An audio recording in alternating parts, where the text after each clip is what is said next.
25. septembrī Latvijas ārstu biedrība, Rīgas Tradiņu universitāte, Latvijas veterināra ārstu biedrība un pārtikas drošības, dzīvnieku veselības un vides zinātniskais institūts BIOR sadarbībā ar Latvijas zemkopības ministriju rīkoja konferenci Latvijas produkts veselīga izvēle. Lauksaimniecībā un dārzkopībā liela nozīme ir bioloģiskiem augu aizsardzības līdzekļiem. Šajā jomā nozīmīgs spēlētājs jau vairāk kā 20 gadus ir kompānija Bioefekts, kuras vadītāja bija viena no konferences referentiem. Man liekas, ka Latvija ir mikrobiologu zeme un tādi speciālisti, tādi nekur pasaulē nav. Tas tiešām tā ir.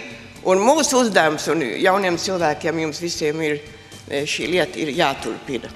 Pilngadību sasniegušais uzņēmums SIA Bioefekts attīstās un aug līdzi laikam, pierādot savas darbības nozīmību, kas novērtēta ne tikai vietējā mērogā, bet arī Eiropas Savienībā, iesaistoties un līdzdarbojoties sadarbības projektā Eiro Legume ar produktiem, kas ir bijuši pirmie uzņēmuma pirmsākumos, proti nitragīniem.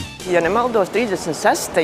gadā bija gatavs šīs pirmais mūsu nacionālais preparāts nitragīns āboliņam. Šie mūsu dižie mikrobiologi, Alfrēda Kalniņš un viss viņu skolnieku saime, viss arī šos pēdējos padomju gadus centās ar visiem spēkiem šo virzienu saglabāt. Nitragīns ir gumiņu baktērijas saturošs slāpekļa mēslošanas līdzeklis tauriņziežu sēklu apstrādēji. Augam ir vajadzīgs slāpeklis. Tas nozīmē kaut kur jāņem. Ir kaimiņu zemēs un daudzās valstīs šo slāpekli no zemes iegūst un var teikt, kā ķīmiskā veidā transportē.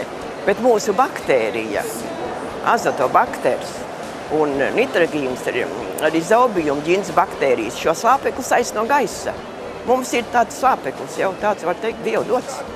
Un ievadot to augsnē, šis slāpekļu mēslojums nav vajadzīgs. Starptautiskā projekta mērķis, kurā piedalās Bioefekts, ir palielināt tauriņziežu produkcijas apjomus un daudzfunkcionālu izmantošanu, izpētot tauriņziežu ģenētiskos resursus un pielietojot jaunākās tehnoloģijas mainīgā klimata apstākļos tādu šķirņu izveidei, kas piemērotas pārtikas un lobarības ražošanai un veicina Eiropas Savienības konkurētspēju un ilgtspēju.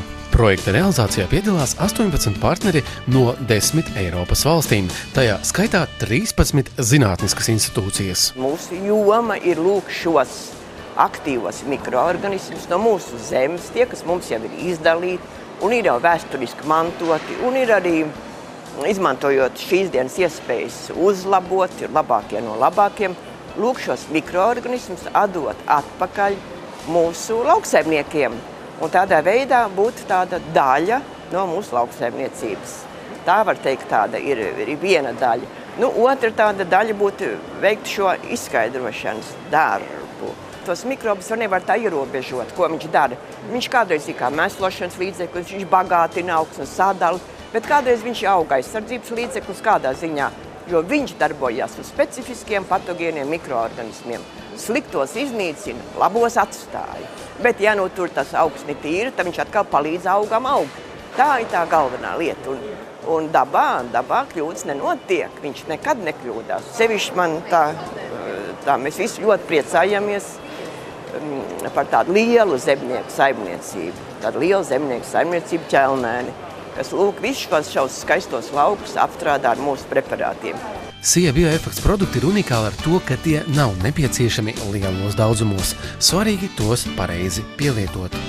Bioefekta darbinieki vienmēr palīdzēs jums norientēties plašajā piedāvājumā un ieteiks tieši jums vajadzīgo, vai tas ir dārzam, laukam, puķpodam vai pat vīna raudzēšanai.